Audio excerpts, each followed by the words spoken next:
Дорогие друзья, разрешите открыть сегодняшний фестиваль и пожелать молодым участникам успехов, новых открытий в творчестве и философии Абай Кунанбаев.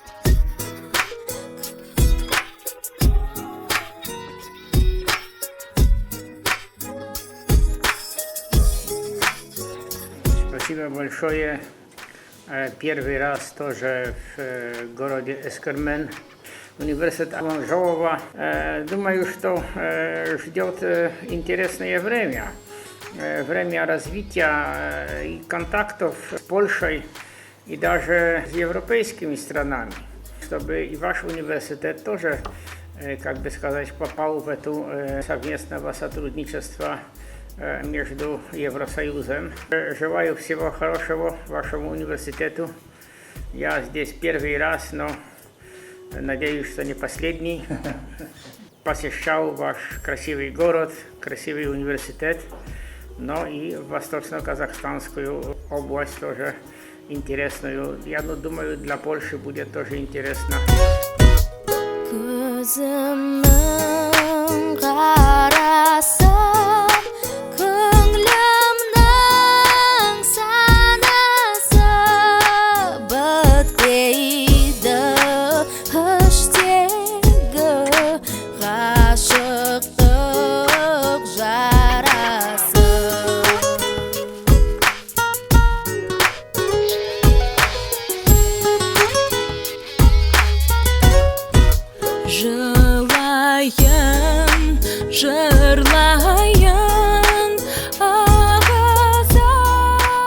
Әр мемлекеттерде Абай орталықтары ашылып отыр. Осы Сәрсен Аманжоловтың Шығыс Қазақстан мемлекеттік университетінің Абай орталығы Польшаның Пшаснич қаласында ашылған болатын 2019 жылдың 9 ақпанында. Осы екі елдің арасында өте ынтымақтастық жоғары дамып келе жатыр. Өйткені біздің поляк студенттеріміз және де қазақстандық студенттер өзара академиялық ұтқырлық бағдарламасы бойынша алмасып отырмыз. Және де осы Польшаның Пшаснич қаласындағы Абай орталығында поляк студенттері Абай атамыздың қара сөздерін, өлеңдерін жатқа оқып отыр. Бүгінгі кездесудің негізгі мақсаты осы рухани байланысты күшейту.